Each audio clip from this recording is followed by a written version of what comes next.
peace without first a great suffering. The greater the suffering, the greater the peace. Harder to tell the good from bad, villains from heroes these days. We used to be able to get into a room with the enemy. Now they're just floating in the ether.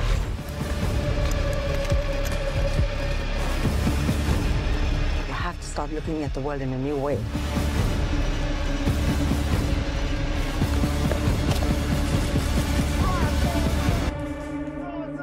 And try to understand it.